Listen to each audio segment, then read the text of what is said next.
qiling adasi. Assalomu alaykum odajon. Yaxshi yotib turdingizmi? Kel qizim. Assalomu alaykum oyijon. Va alaykum assalom. Kel qizim, o'tir.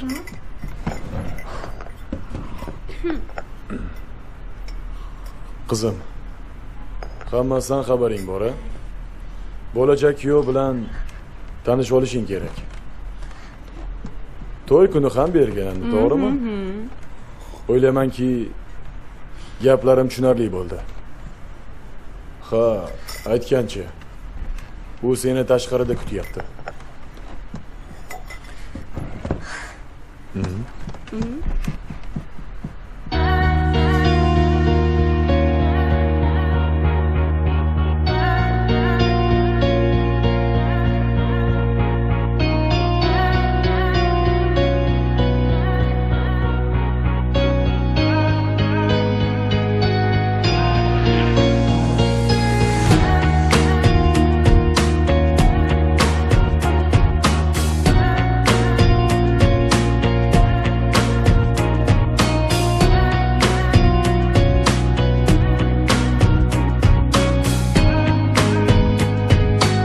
yoshlar.com taqdim etadi.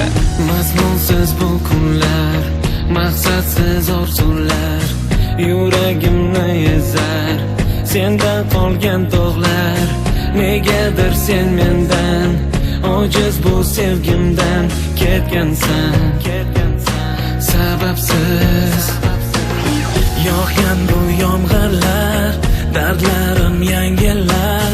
Sababi ular tinmay bir seni eslatar.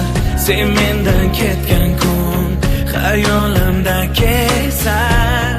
Eslab yana yog'adi yomg'ir, dardlarimni bilgandek yog'adi yomg'ir.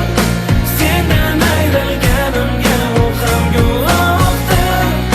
Balki sen ham hozir meni eslayapsan, yig'layapsan.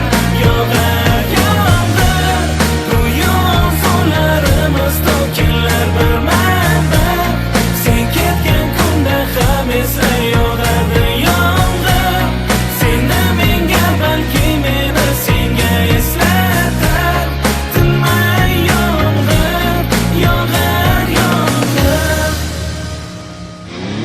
Javobsiz savollar tinmay takrorlanar.